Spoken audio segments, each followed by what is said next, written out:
दोस्तों, एक दुकानदार था। उसका मांस बेचने का कारोबार था। वह लोगों को ताजा कटा मांस बेचा करता। इस तरह वह अपना और अपने परिवार का पालन पोषण करता था। एक दिन उस मांस के व्यापारी की दुकान के आगे एक संत गुजर रहे थे। उन्होंने उस व्यापारी की दुकान की तरफ देखा तो वह तुरंत वहां आ गए। उन्होंने व्यापारी से कहा, तुम ये क्या कर रहे हो? तुम पापी हो, ठाकुर जी से मांस तुलवा रहे हो। उस संत की बात उस दुकानदार की समझ में नहीं आई और वह बोला, मांस तो मैं तौल रहा हूँ, फिर ठाकुर जी कहाँ से दिख गए तुम्हें? दुकानदार की इस बात पर संत ने कहा, देखो, तुमने मांस तौलने की बाट की जगह शालिग्राम जी को रख रखा है। तुम शालिग्राम जी से मांस तौल रहे हो। यह बात सुनकर दुकानदार हैरान रह गया कि यह तो मैं पत्थर समझकर उठा लाया था। मुझे तो पत्थर ही लग रहा था, यह शालिग्राम है। इस बात की समझ मुझ जैसे अज्ञानी को कैसे होती भला? उस दुकानदार की आंखों से अश्रु बहने लगे और संत के पैरों में गिरकर अपना पश्चाताप करने लगा। संत ने कहा, यह शालिग्राम को गंगा जल से धोकर मंदिर में पथराओ और प्रभु से माफी मांग लेना। संत के जाने के बाद उस दुकानदार ने स्नान करके शालिग्राम जी को गंगा में स्नान करवाकर मंदिर के प्रगाढ़ में रख दिया। खुद भगवान से प्रार्थना करके माफी मांगने लगा, हे प्रभु, मैंने अज्ञातवश आपसे मांस तुलवा लिया, इसलिए आप मुझे जो सजा देंगे मुझे मंजूर होगी। वह दुकानदार यह सोचकर ही वह कितना मूर्ख है कि भगवान से न जाने कितने सालों से मांस तुलवाता रहा, और प्रभु कितने दयालु हैं कि उसके घोर अपराध करने के बाद भी उसे वह उसके परिवार के भरण पोषण करते रहे। अपनी ग्लानिवश उसने यह निर्णय लिया कि अब वह प्रभु भक्ति करके अपने पापों से मुक्ति पा लेगा। वह दुकानदार अपनी दुकान अपने बेटों को संभलाकर खुद तीर्थों के लिए निकल पड़ा। वह एक वैरागी की भांति देश दूरी भटकता रहता। एक दिन वह भटकते भटकते एक गांव में पहुंचा। वहां रात्रि विश्राम के लिए शरण मांगकर रुक गया। वह एक घर में उस घर के मालिक की शरण में रुककर रात्रि काट रहा था। वह रात्रि का भोजन मकान मालिक से पाकर रात को सोने के लिए उस मकान के आंगन में सो रहा था। तभी अर्धरात्रि के समय एक महिला उसके समीप आई और उसकी चारपाई पर ही उसके बगल में सो गई। तभी उसकी आंख खुल गई और अपनी चारपाई पर महिला को देखकर वह तुरंत उठ खड़ा हुआ, मगर जैसे ही वह घबराकर चारपाई से नीचे उतरा, उस महिला ने उसे चारपाई पर खींच लिया। वह महिला बेवजह उसके करीब आती जा रही थी। वह महिला वासना की अग्नि में धधक रही थी। यह सब देख उसने महिला से कहा, आप यह क्या कर रही हो? मैं त्यागी संत हूँ और तुम इस समय वासना से भरी हो। तुम मुझसे दूर हो जाओ, नहीं तो मैं अभी इस समय इस घर को त्याग दूंगा।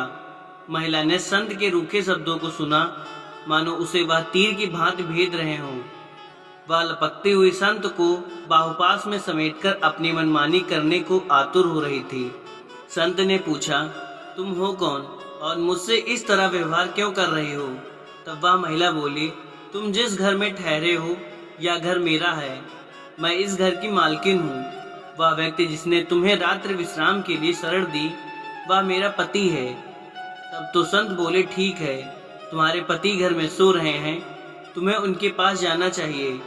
तब वह महिला बोली, तुम जब मेरे घर पर शरण के लिए आए थे तब मैंने तुम्हें देखा था। तुम्हारे रूप यौवन की मैं दीवानी हुई जा रही थी।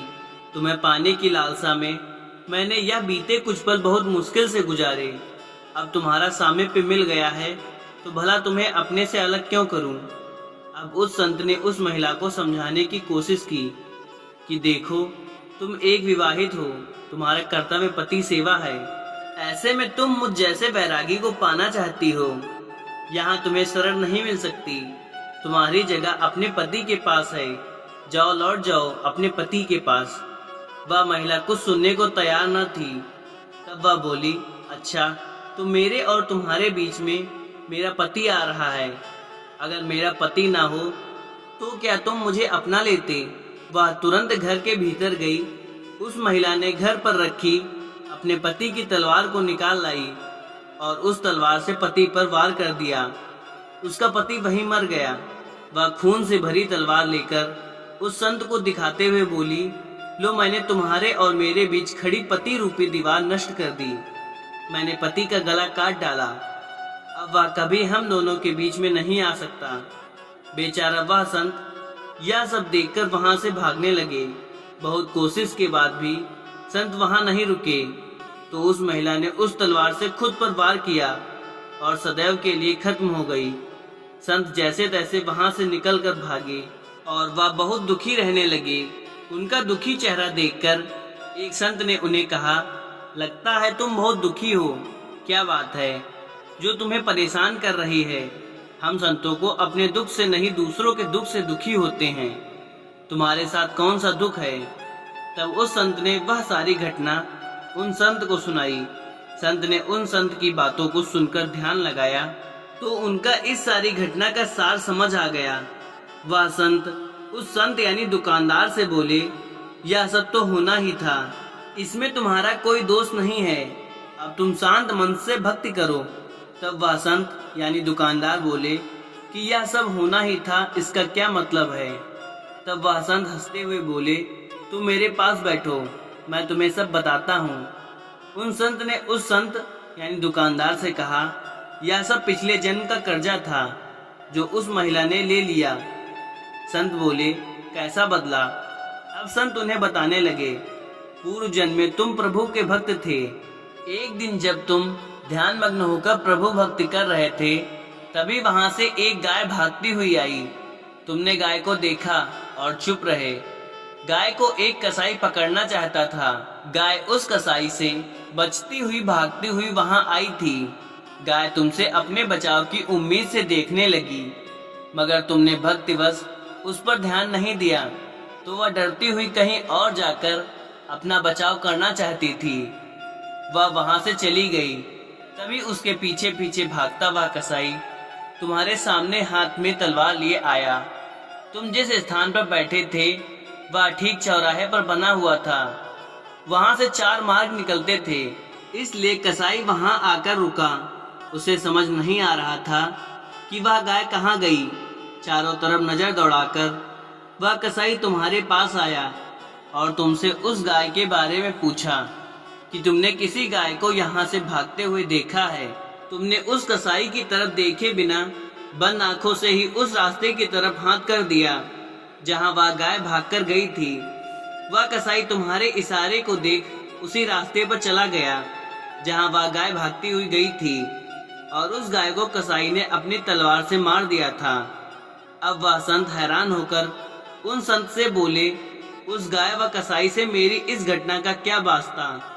संत हंसते हुए बोले, हाँ, उस घटना से ही तुम्हारी इस घटना का संबंध है। क्या तुम जानते हो वह मकान मालिक व उसकी पत्नी पूर्व जन्म में कौन थे? अब वह संत विस्मित सा होकर उन्हें देखने लगा। संत ने उन्हें आगे बताना शुरू किया। वह जो मकान मालिक था जिसने तुम्हें रात्रि विश्राम के लिए शरण दी थी, वह पूर्व जन्म में कसाई था जिसको तुमने गाय का मार्ग बताया था।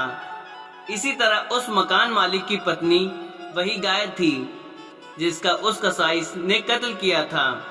वह गाय जब शिकारी द्वारा काटी जा रही थी तभी वह मन ही मन तुम दोनों से बैर भाव रख गई। बस बदले की आग ने दूसरे जन्म में बदला ले लिया। उसने उस कसाई जो उसका इस जन्म में पति था उसी तरह तलवार से मार दिया जैसे उस कसाई ने गाय को तलवार से काटा था। तुमने कसाई को उसका मार्ग बताया था, इसलिए वह तुमसे इस तरह व्यवहार कर रही थी। यह सब जन्मों के खेले किसको समझ में आते हैं? इंसान अपने बुने जाल में ही उलझा रहता है और दुखी हूँ मैं का रोना रोते रहता है। दुख सुख हमारे अपने पूर्व जन्मों में बोए गए बीज हैं जो इस जन्म में आकर कटते हैं। रे मन अधीन न हो, न दुख सदा रहा न सुख सदा रहेगा। दुख के बाद ही तो सुख आता है और सुख के पीछे भी दुख छुपकर बैठा होता है जो हमें अहंकार वश नजर नहीं आता। दुख में मुरझाना बाबरे, न सुख में मतवाला बनना। सब नियति के हाथ है, सुख दुख मौसम आते जाते रहते हैं। मन के माने हार है, मन के माने जीत, इसलिए अपने को सदैव इस तरह रखो कि सुख दुख की इस श्रृंखला पर आपका प्रभाव ना पड़े। दोस्तों, अगर वीडियो अच्छी लगी हो तो एक लाइक शेयर जरूर करें। धन्यवाद।